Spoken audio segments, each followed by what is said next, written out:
Students, welcome back. We in the previous class were studying about the sugars as in the carbohydrate. So we have studied that the carbohydrate is basically of three type: monosaccharide, the single unit, when two units join term to be as disaccharides. And today we shall be studying about polysaccharide. So what is the basic thing by which what is the bond which forms between the monosaccharides to form disaccharides? So that is the glycosidic bond, fine, with the release of the water molecule, same as that which formed in the protein molecules, fine, with the release of the water molecules. So today we shall be studying about the polysaccharides. When we talk about the polysaccharides, when a large number of monosaccharide, बहुत सारे monosaccharide के unit join होते हैं, जैसे कि समझ लो glucose, बहुत सारे ग्लूकोज के मॉलिक्यूल, ना कि 10 से ज़्यादा, फाइन, समझ लो 10 से ज़्यादा जब ग्लूकोज मॉलिक्यूल्स बन रहे हैं तो उसको हम बोलेंगे पॉलीसैकेराइड्स. जब 10 तक होते हैं तब हम उनको बोल सकते हैं जैसे कि पहले मोनोसैकेराइड, फिर 2 होते हैं तो डाइसैकेराइड, फिर उसके बाद जो उससे बड़े होते हैं उसको हम बोलते हैं ऑलिगोसैकेराइड्स, और फिर जो बहुत बड़ी चेन्स होती है तो उनको हम बोलते हैं पॉलीसैकेराइड, फाइन. और किन से जॉइंट होते हैं, इनके बीच में कौन सा बॉन्ड होता है, तो होता है ग्लाइकोसाइडिक बॉन्ड, जो हमने देखा था, fine, that is CHOCH, fine, yes, CHOCH. This is nothing but the glycosidic bond which is formed between the adjacent sugar molecules, fine, adjacent monomers or adjacent monosaccharides in order to form the polysaccharides, and it forms a long chain. The chain is termed to be as the polysaccharides. Its basic formula is C6H10O5N, fine. The number of carbon atoms could be given by N, C6H10O5N. They are not sweet. जब polysaccharides की बात करते हैं तो वे sweet नहीं होते, they are not soluble in water. जैसे कि एग्जाम्पल की बात करें तो बहुत अच्छे इसके जो वर्ड्स हमने ऑलरेडी सुने हुए हैं, जैसे कि स्टार्च है, ग्लाइकोजन है, सेल्यूलोज है, चाइटीन है, या फिर बोलेंगे काइटीन है, लिग्निन है, वगैरह वगैरह, ये सारे पॉलीसैकेराइड्स के एग्जाम्पल हैं. Individual monomers are linked by the glycosidic bonds. Yes, individual monomers are linked by the glycosidic bonds. Monomers जो होते हैं, मोनोमर्स मतलब में सिंगल, इसमें जो मोनोमर्स होते हैं उनको बोलेंगे मोनोसैकेराइड्स. तो ये जो मोनोमर्स हैं जॉइन होके बनाते हैं polymeric long chain, fine.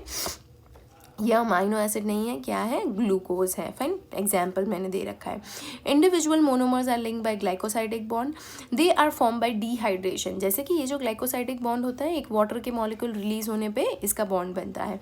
Form by 2 carbon atoms of the 2 adjacent monosaccharide. ये तो हमें पता ही है, जैसे कि हमने देखा था एक एग्जाम्पल आगे जो हमने पढ़ा था, ग्लाइकोसाइडिक बॉन्ड कैसे बनता है. जैसे कि समझ लो ये है ग्लूकोज और ये है गैलेक्टोज. तो ये जो एडजेसेंट कार्बन होते हैं बाजू के मॉलिक्यूल्स में, उनसे बनते हैं. जैसे कि इधर एक कार्बन है और इधर एक कार्बन है, तो इधर से क्या होगा, H, और इधर से OH रिलीज हो जाएगा, वाटर मॉलिक्यूल रिलीज हो जाएगा, और फिर जो बॉन्ड बनता है वो बॉन्ड बनेगा इन 2 कार्बन के बीच में. तो इन दोनों कार्बन के बीच में जो बॉन्ड बनेगा वो होगा ग्लाइकोसाइडिक बॉन्ड, फाइन, जिसकी वजह से ये जॉइंट होके बनाएंगे डाइसैकेराइड. वैसे ही इधर का जो कार्बन है वो एडजेसेंट कार्बन जो होगा उसके साथ जॉइन होगा, और फिर बनाएगा थर्ड जॉइन होगा, फिर फोर्थ जॉइन होगा. वैसे ही लंबी चेन बनती है और उसको हम बोलेंगे polysaccharides. So that is all that you have to remember regarding the polysaccharides. ना हम एग्जाम्पल्स की बात करेंगे.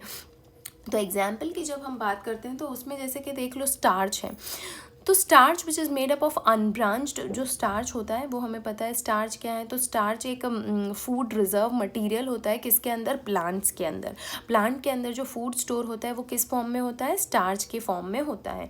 अब ये स्टार्च क्या है, एक पॉलीसैकेराइड है, बट किस चीज़ का पॉलीसैकेराइड है, तो ग्लूकोज का है भाई. बहुत सारे ग्लूकोज ज्वाइन होते हैं और फिर बनता है स्टार्च. तो आपको कोई कभी भी पूछे भाई स्टार्च क्या है, तो आपको क्या बताना है, starch is nothing but it is a polymer which is made up of glucose units, fine. So starch made up of unbranched polysaccharide chains made up of glucose unit is termed to be as amylose. अब 2 चीज़ें आपको याद रखनी है. Yes, amylose and amylopectin. अब ये जो starch होगा समझ लो, अगर ऐसे ही सिंपल अनब्रांच्ड चेन के फॉर्म में होगा, सिंपल ऐसे एकदम simple, glucose glucose glucose glucose glucose glucose, बहुत सारे ग्लूकोज ज्वाइन हुए हैं ग्लाइकोसाइडिक बॉन्ड से और सिंपल चेन है तो उसे बोलते हैं अमाइलोज। और अगर यही चीज़ ब्रांच्ड होती है, जैसे कि आप देख लो यही चीज़ ब्रांच्ड होती है ऐसे करके, फाइन, तो उसको बोलेंगे अमाइलोपैक्टिन। उसको क्या बोलेंगे? अमाइलोपैक्टिन। आपको ये याद रखना ज़रूरी है। ग्लूकोज के मॉलिक्यूल सिंपल चेन में है तो अमाइलोज, और ब्रांच चेन में है तो अमाइलोपैक्टिन। अब हम स्टार्च की बात कर रहे थे, तो स्टार्च जो होता है, तो starch is made up of unbranched polysaccharide chain, unbranched polysaccharide chain है और उसको बोलेंगे अमाइलोज। अब ये जो स्टार्च होता है which is nothing but it is a plant के अंदर जो रिजर्व्ड मटेरियल होता है उसको बोलते हैं स्टार्च। अब स्टार्च की एक हमें बहुत इंपॉर्टेंट प्रॉपर्टी पता है, आप सबको पता होनी चाहिए। जब ये स्टार्च समझ लो हेलिकल फॉर्म में बन जाएगा, समझ लो ये हेलिकल फॉर्म बनाता है, तब ये आयोडीन को होल्ड कर सकता है। ये हमने देखा है कि हम जो लीफ पे एक्सपेरिमेंट करते हैं, फाइन, हमने देखा है जो लीफ पे हम एक्सपेरिमेंट करते हैं उसमें जो फूड मटेरियल रह जाता है तो इसके ऊपर हम आयोडीन डालेंगे तो स्टार्च और आयोडीन रिएक्ट करके ये जो लीफ का कलर होगा वो ब्लू ब्लैक हो जाएगा। तो वो किसकी वजह से? Because starch can hold iodine molecule when it forms the helical structure. अब ये जो स्टार्च होता है उसका हेलिकल स्ट्रक्चर बन जाता है और वो आयोडीन को होल्ड कर सकता है और इसके वजह से वो रिएक्ट करते हैं। Fine, now moving ahead with the next one, that is the next example is cellulose। सबसे पहला एग्जाम्पल हमने कौन सा देखा? स्टार्च। स्टार्च क्या है? स्टार्च कुछ नहीं होता, जो अनब्रांच पॉलीसैकेराइड फॉर्म के चेन में होता है, जो प्लांट के अंदर रिजर्व्ड फॉर्म में होता है। किसका यूनिट है स्टार्च? ग्लूकोज का यूनिट है। when the glucose molecules, the glucose monomers join together forming a polysaccharide is termed to be a starch, which is the reserved food material in the plant body, and when it is in the helical form it can hold iodine molecule. Fine, similarly एक दूसरा example हम पढ़ेंगे, that is cellulose. Cellulose is also made up of polysaccharide chain of glucose. ये भी किससे बना है? It is also made up of polysaccharide chain of glucose and is the structural component of the plant cell wall. ये भी polysaccharide chain होती है, किसकी? ग्लूकोज की। वापस अब इनके अंदर जो ग्लूकोज होता है इनमें माइनर डिफरेंस रहते हैं। फाइन, अब it is also polysaccharide made up of glucose and is the structural component of the plant cell wall. But ये कहाँ प्रेजेंट होता है? ये it is stored food material and this makes the plant cell wall. Plant का जो cell wall होता है उसमें अब इनका जो स्ट्रक्चर होता है वो हेलिकल नहीं बन पाता, जिसकी वजह से ये आयोडीन मॉलिक्यूल को होल्ड नहीं कर पाते और आयोडीन के साथ रिएक्ट नहीं करते, ये जो सेल्यूलोज है वो। फाइन, एंड जैसे कि हमने बात की स्टार्च की, सेल्यूलोज की, इन सारों को हम बोलेंगे होमोपॉलीमर्स। होमोपॉलीमर्स क्यों बोलते हैं? बिकॉज इनके अंदर सिर्फ ग्लूकोज ग्लूकोज ग्लूकोज रिपीट हो रहा है, ना कि ग्लूकोज, गैलेक्टोज, फ्रुक्टोज। फाइन, फिर है समझ लो हमने आगे मोनोमर्स जो पढ़े थे, ऐसे नहीं होता कि भाई ग्लूकोज है फिर फ्रुक्टोज है फिर ग्लूकोज है फिर गैलेक्टोज है, ऐसे नहीं, सिंपल चेन है एक ही मोनोमर की, तो उसको हम बोलेंगे होमोपॉलीमर्स। स्टार्च भी होमोपॉलीमर है, सेल्यूलोज भी होमोपॉलीमर है। सेल्यूलोज की बात करो तो जो पेपर होता है वगैरह वे भी सेल्यूलोजिक मटेरियल कहलाता है। Fine, because it contains the cellulose. Cotton fibres जो होते हैं वे भी कुछ नहीं होते, सेल्यूलोजिक मटेरियल होते हैं। Fine, talking about the third type of example that is insulin. जब हम इंसुलिन की बात करते हैं तो insulin is a polymer of fructose. Insulin क्या है? एक पॉलीमर है, बस किसका पॉलीमर है? फ्रुक्टोज का पॉलीमर है, ये भी याद रखना। Fine, now moving ahead with the next one, that is glycogen। Fine, glycogen की जब हम बात करें तो glycogen is a chain of branched glucose unit. Glycogen भी क्या है? ग्लूकोज ही यूनिट है, बट वो बहुत ज़्यादा ब्रांच्ड होता है। जैसे कि ट्री नहीं होता, तो ट्री की तरह बहुत ब्रांचिंग होती है उसमें, जैसे कि समझ लो एक स्टेम है फिर उसकी बहुत सारी ब्रांचिंग होती है, तो उसको हम बोलेंगे ग्लाइकोजन। और ये भी सारे जो मॉलिक्यूल्स हैं वे सारे ग्लूकोज के के मॉलिक्यूल्स होते हैं जो एक दूसरे से ऐसे अलग अलग तरीके से अटैच होते हैं, फाइन, तो उसको बोलेंगे ग्लाइकोजन। अब जैसे कि स्टार्च जो है वो प्लांट के अंदर रिजर्व फूड मटेरियल होता है, वैसे ही एनिमल्स के अंदर रिजर्व फूड मटेरियल क्या होता है, तो ग्लाइकोजन होता है। अब जब हम इस शुगर्स की बात कर रहे हैं तो एक चीज़ पढ़ना ज़रूरी है, reducing sugars. Fine, reducing sugars मतलब में ऐसी शुगर्स, ऐसी कार्बोहाइड्रेट जिनके पास कैपेसिटी होती है to act as an reducing agent, जो ऐसा काम कर सकते हैं, रिड्यूसिंग एजेंट जैसा काम कर सकते हैं, फाइन, तो उनको बोलेंगे reducing sugars. The right and is called the reducing. अब जो ग्लाइकोजन की हम बात कर रहे हैं तो उसका जो राइट एंड होता है, उसको हम बोलेंगे रिड्यूसिंग एंड, और जो लेफ्ट एंड होता है उसको बोलेंगे नॉन रिड्यूसिंग एंड। तो ये क्या होता है बेसिकली, तो बेसिकली रिड्यूसिंग एंड मतलब में कुछ नहीं होता, ऐसा एंड होता है जहाँ उसके ऊपर, फाइन, एल्डिहाइडिक या तो कीटोनिक ग्रुप होता है, फाइन, एंड के ऊपर क्या होता है, एल्डिहाइडिक ग्रुप या तो कीटोनिक ग्रुप होता है, तो that is this what are reducing sugars.